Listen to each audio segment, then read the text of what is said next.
Demons of the Sea by William Hope Hodgson.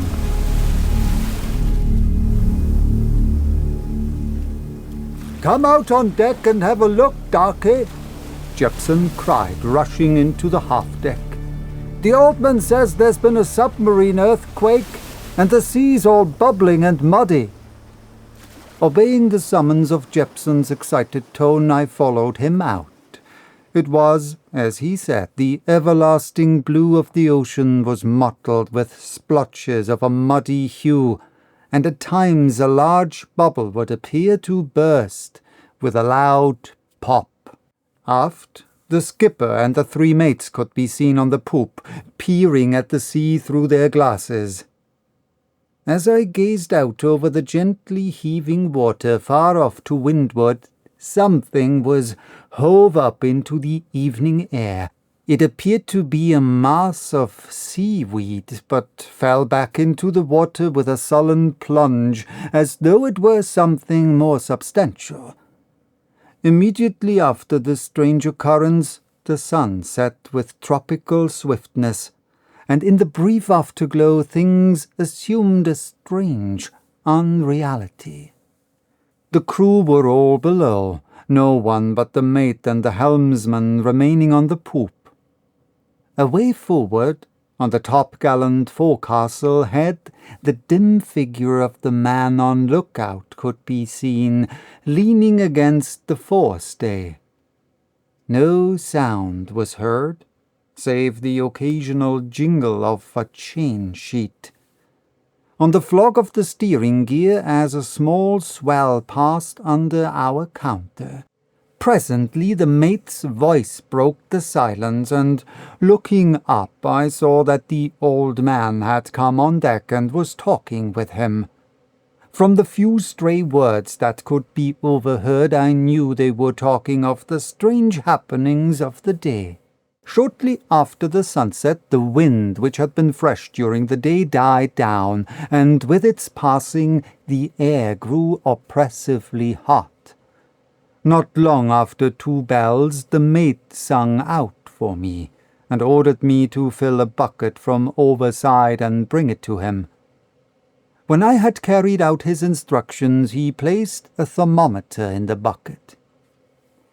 "Just as I thought," he muttered, removing the instrument and showing it to the skipper. 99 degrees. Why, the sea's hot enough to make tea with." "Hope it doesn't get any hotter," growled the latter. "If it does, we shall all be boiled alive." At a sign from the mate, I emptied the bucket and replaced it in the rack, after which I resumed my former position by the rail. The old man and the mate walked the poop side by side. The air grew hotter as the hours passed, and after a long period of silence, broken only by the occasional pop of a bursting gas bubble, the moon arose. It shed but a feeble light, however, as a heavy mist had arisen from the sea, and through this the moonbeams struggled weakly. The mist, we decided, was due to the excessive heat of the sea water. It was a very wet mist, and we were soon soaked to the skin. Slowly the interminable night wore on, and the sun arose, looking dim and ghostly through the mist that rolled and billowed about the ship. From time to time we took the temperature of the sea, although we found but a slight increase therein. No work was done, and a feeling as of something impending pervaded the ship. The foghorn was kept on going constantly as the lookout peered through the wreathing mists. The captain walked the poop in company with the mates, and once the third mate spoke and pointed out into the clouds of fog. All eyes followed his gesture. We saw what was apparently a black line which seemed to cut the whiteness of the billows. It reminded us of nothing so much as an enormous cobra standing on its tail. As we looked, it vanished. The group mates were evidently puzzled. There seemed to be a difference of opinion among them. Presently, as they argued, I heard the second mate's voice. "That's all rot," he said. "I've seen things in fog before, but they've always turned out to be imaginary." The third shook his head and made some reply I could not overhear, but no further comment was made. Going below that afternoon, I got a short sleep, and on coming back on deck at 8 bells, I found that the steam still held us. If anything, it seemed to be thicker than ever. Hansard, who had been taking the temperatures during my watch below, informed me that the sea was 3 degrees hotter, and that the old man was getting into a rare old state. At 3 bells I went forward to have a look over the bows and a chin with Stevenson, whose lookout it was. On gaining the forecastle head, I went to the side and looked down into the water. Stevenson came over and stood beside me.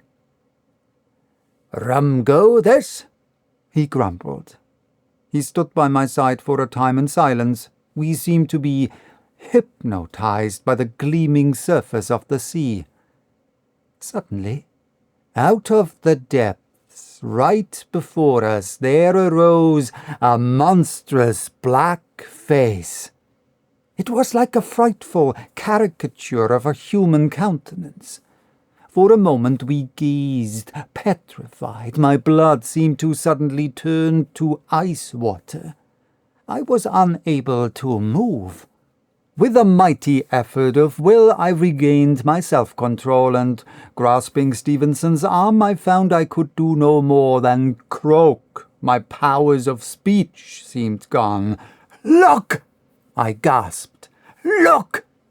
Stevenson continued to stare into the sea like a man turned to stone. He seemed to stoop further over, as if to examine the thing more closely.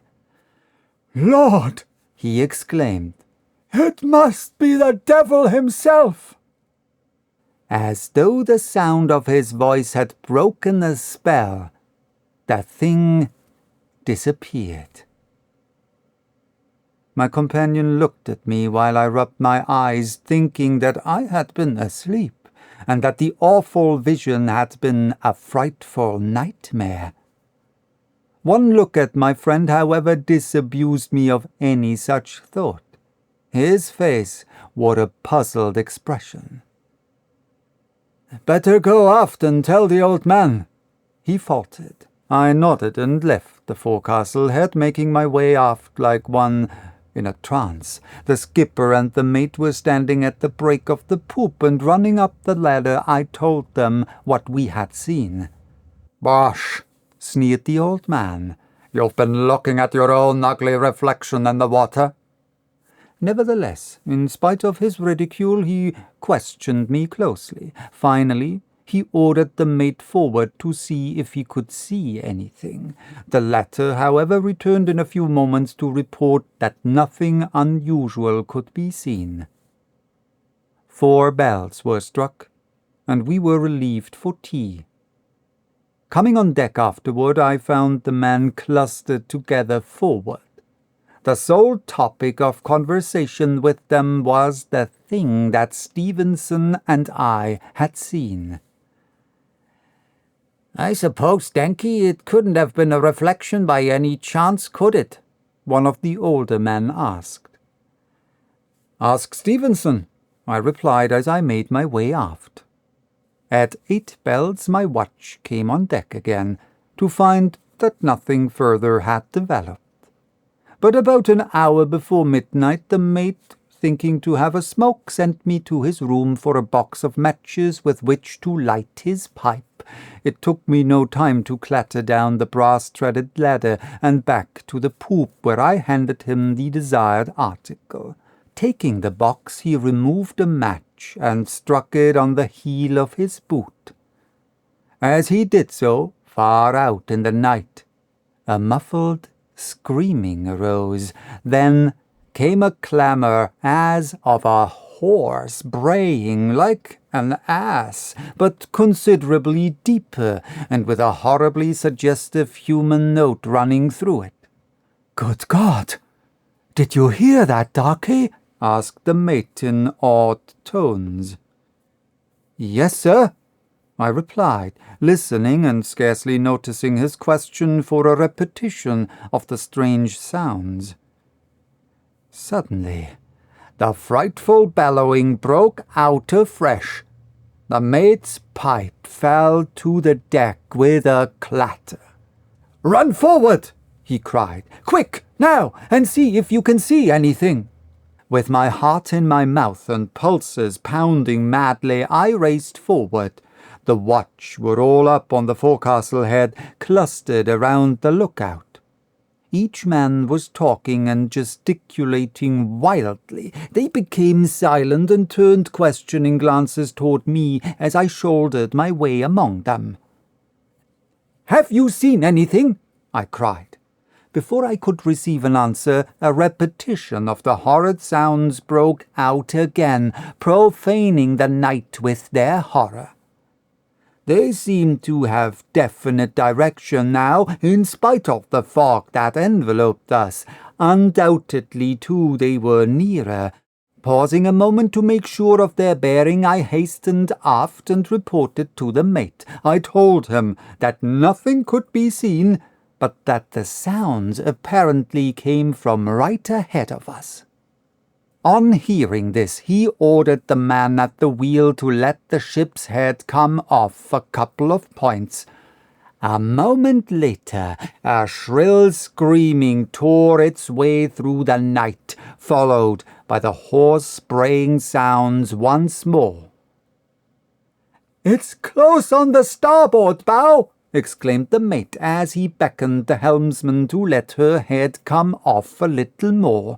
Then, singing out for the watch, he ran forward, slacking the lee braces on the way. When he had the yards trimmed to his satisfaction on the new course, he returned to the poop and hung far out over the rail, listening intently. Moments passed that seemed like hours, yet the silence remained unbroken. Suddenly the sounds began again, and so close that it seemed as though they must be right aboard of us. At this time I noticed a strange booming note mingled with the brays, and once or twice there came a sound that can only be described as a sort of guck, guck. Then would come a wheezy whistling, for all the world like an asthmatic person breathing. All this while the moon shone wanly through the steam, which seemed to me to be somewhat thinner. Once the mate gripped me by the shoulder, as the noises rose and fell again. They now seemed to be coming from a point broad on our beam. Every eye on the ship was straining into the mist, but with no result. Suddenly, one of the men cried out as something long and black slid past us into the fog astern. From it there rose 4 indistinct and ghostly towers, which resolved themselves into spars and ropes and sails. "A ship! It's a ship!" we cried excitedly. I turned to Mr. Gray. He too had seen something and was staring aft into the wake.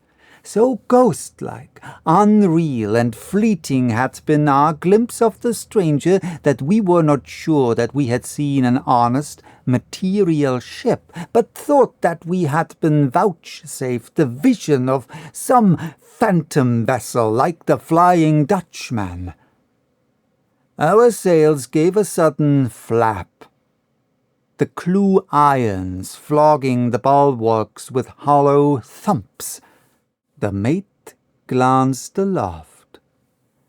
"Wind's dropping," he growled savagely. "We shall never get out of this infernal place at this gait." Gradually the wind fell until it was a flat calm. No sound broke the death-like silence save the rapid patter of the reef points as she gently rose and fell on the light swell. Hours passed, and the watch was relieved, and I then went below. At 7 bells we were calling again, and as I went along the deck to the galley I noticed that the fog seemed thinner and the air cooler. When 8 bells were struck, I relieved Hansard at coiling down the ropes. From him I learned that the steam had begun to clear about 4 bells and that the temperature of the sea had fallen 10 degrees. In spite of the thinning mist, it was not until about half an hour later that we were able to get a glimpse of the surrounding sea. It was still mottled with dark patches, but the bubbling and popping had ceased. As much of the surface of the ocean as could be seen had a peculiarly desolate aspect. Occasionally a wisp of steam would float up from the nearer sea and roll undulatingly across its silent surface until lost in the vagueness that still held the hidden horizon. Here and there columns of steam arose up in pillars, which gave me the impression that the sea was hot in patches. Crossing to the starboard side and looking over, I found that conditions there were similar to those to port. The desolate aspect of the sea filled me with an idea of chillness, although the air was quite warm and muggy. From the break of the poop, the mate called to me to get his glasses. When I had done this, he took them from me and walked to the taffrail. Here he stood for some moments, polishing them with his handkerchief. After a moment he raised them to his eyes and peered long and intently into the mist astern. I stood for some time staring at the point on which the mate had focused his glasses. Presently, something shadowy grew upon my vision. Steadily watching it, I distinctly saw the outlines of a ship take form in the fog. "See!"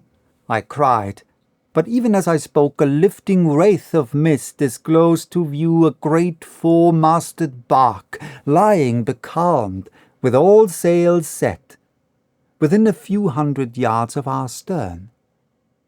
As though a curtain had been raised and then allowed to fall, the fog once more settled down, hiding the strange bark from our side. The mate was all excitement, striding with quick, jerky steps up and down the poop, stopping every few moments to peer through his glasses at the point where the foremaster had disappeared in the fog. Gradually, as the mist dispersed again, the vessel could be seen more plainly, and it was then that we got an inkling of the cause of the dreadful noises during the night. For some time the mate watched her silently, and as he watched, the conviction grew upon me that in spite of the mist, I could detect some sort of movement on board of her. After some time had passed, the doubt became a certainty, and I could also see a sort of splashing in the water alongside of her. Suddenly the mate put his glasses on top of the wheelbox and told me to bring him the speaking trumpet. Running to the companionway, I secured the trumpet and was back at his side. The mate raised it to his lips, and taking a deep breath, sent a hail across the water that should have awakened the dead. We waited tensely for a reply. A moment later, a deep, hollow mutter came from the bark. Higher and louder it swelled until we realized that we were listening to the same sounds we had heard the night before. The mate stood aghast at this answer to his hail. In a voice barely more than a hushed whisper, he bade me call the old man. Attracted by the mate's hail and its unearthly reply, the watch had all come aft, and were clustered in the mizzen rigging in order to see better. After calling the captain, I returned to the poop, where I found the second and third mates talking with the chief. All were engaged in trying to pierce the clouds of mist that half hid our strange consort, and to arrive at some explanation of the strange phenomena of the past few hours. A moment later the captain appeared carrying his telescope. The mate gave him a brief account of the state of affairs and handed him the trumpet. Giving me the telescope to hold, the captain hailed the shadowy bark. Breathlessly we all listened when, again, in answer to the old man's hail, the frightful sounds rose on the still morning air. The skipper lowered the trumpet and stood with an expression of astonished horror on his face. "Lord!" he exclaimed. "What an ungodly row!" At this the third, who had been gazing through his binoculars, broke the silence. "Look!" he ejaculated. "There's a breeze coming up astern." At his words the captain looked up quickly, and we all watched the ruffling water. "That packet yonder is bringing the breeze with her," said the skipper. "She'll be alongside in half an hour." Some moments passed, and the bank of fog had come to within 100 yards of our taffrail. The strange vessel could be distinctly seen just inside the fringe of the driving mist wreaths. After a short puff, the wind died completely, but as we stared with hypnotic fascination, the water astern of the stranger ruffled again with a fresh cat's paw. Seemingly with the flapping of her sails, she drew slowly up to us. As the leaden seconds passed, the big foremaster approached us steadily. The light air had now reached us, and with a lazy lift of our sails we too began to forge slowly through that weird sea. The bark was now within 50 yards of our stern, and she was steadily drawing nearer, seeming to be able to outfoot us with ease. As she came on, she luffed sharply and came up into the wind with her weather leeches shaking. I looked toward her poop, thinking to discern the figure of the man at the wheel, but the mist coiled around her quarter, and objects on the after end of her became indistinguishable. With a rattle of chain sheets on her iron yards, she filled away again. We meanwhile had gone ahead, but it was soon evident that she was the better sailor, for she came up to us hand over fist. The wind rapidly freshened, and the mist began to drift away before it, so that each moment her spars and cordage became more plainly visible. The skipper and the mates were watching her intently, when an almost simultaneous exclamation of fear broke from them. "My God!"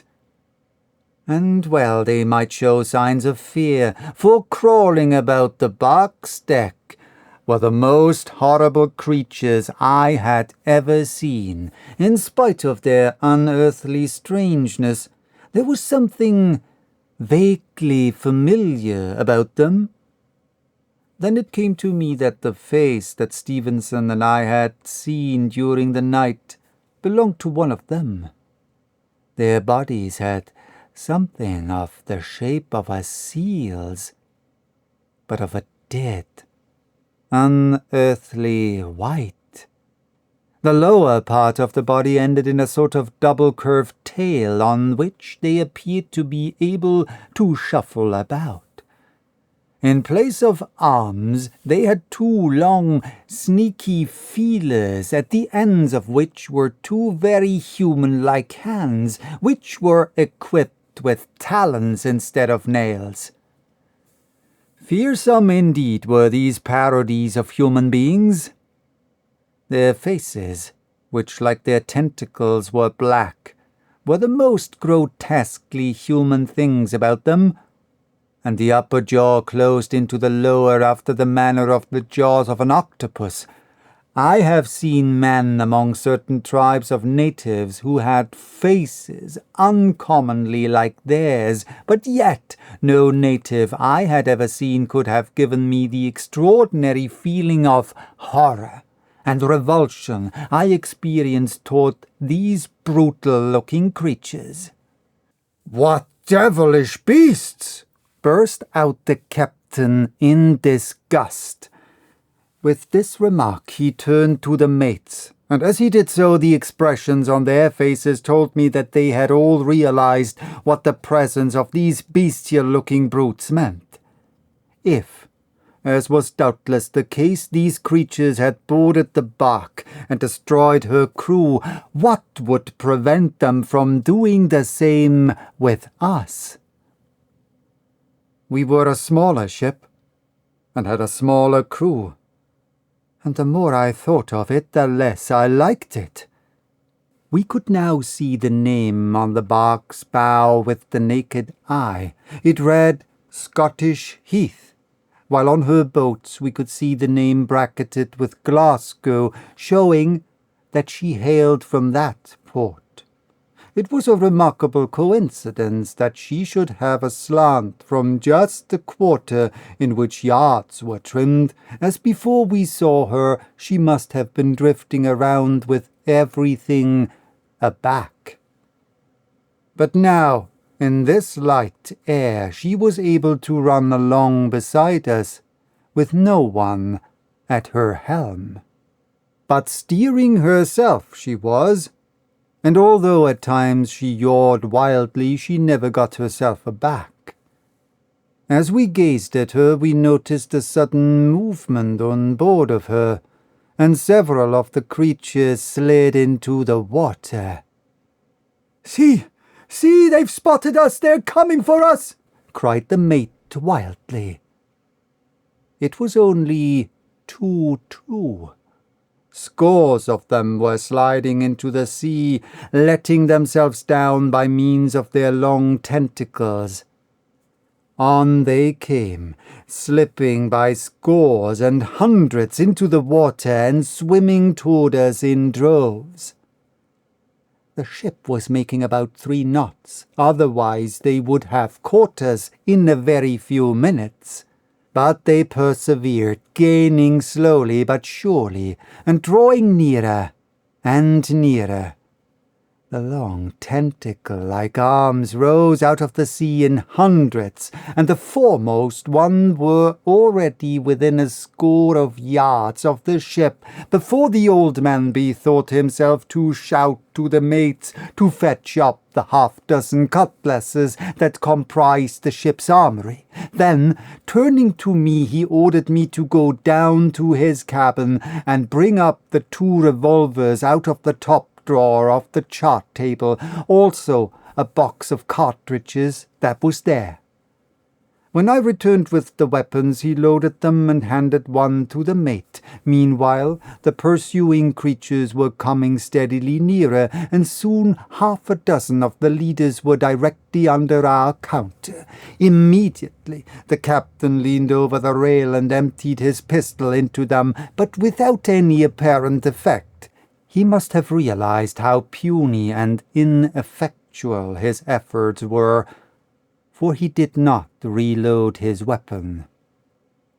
Some dozens of the brutes had reached us, and as they did so their tentacles rose into the air and caught our rail.